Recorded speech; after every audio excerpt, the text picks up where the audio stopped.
Пензионерскиот стандард и понатаму останува во дефанзива, а нова надеж на граѓаните од третото доба им даде новиот премиер Димитар Ковачевски, најавувајќи за нив подобри денови. Одржувањето на животниот стандард и куповната моќ на населението мора да се задржи и зголеми. За таа цел, една од првите мерки на новата влада ќе биде поддршка на пензионерите преку посебно зголемување на пензиите.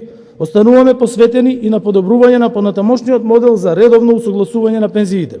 Од партијата на пензионерите постојано инсистираат на поголеми пензии, поради што тие бараат измена на моделот за усогласување на пензии. Според нив, од сегашниот модел на нив не им носи добро. Пензијата да се усогласува на 1 јануари и 1 јули секоја година според процентот на порастот на индексот на трошоците на живот во претходното полугодие во однос на полугодието кое му предходи објавени од Државниот завод за статистика во висина од 50%, ние можеме слободно да кажем дека од 1 јануари оваа година ќе има знатно зголемување на пензиите. Ова според пензионерите мора брзо да се реализира, бидејќи сегашните пензии на некои буквално им го скртуваат животот, не можејќи да си купат основни потреби, а пред се лекови. 9000 пензија што ќе купим? Нема ништо.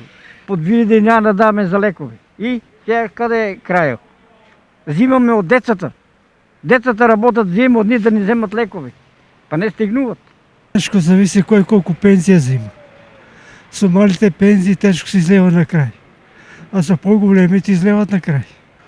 Па не се сува често. Делумно само. Некој се откажуваме.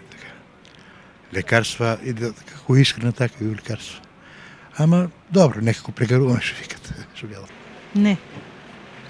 Според последните податоци на Државниот завод за статистика, просечната нето плата во државата е 29.145 денари, а просечната пензија е 15.845 денари. Доколку се направи нова методологија, просечната пензија би требало да биде 17.487 денари, а минималната пензија, доколку се исполни ветувањето на владата дека ќе се зголеми на 18.000 денари, би требало да биде 12.600 денари.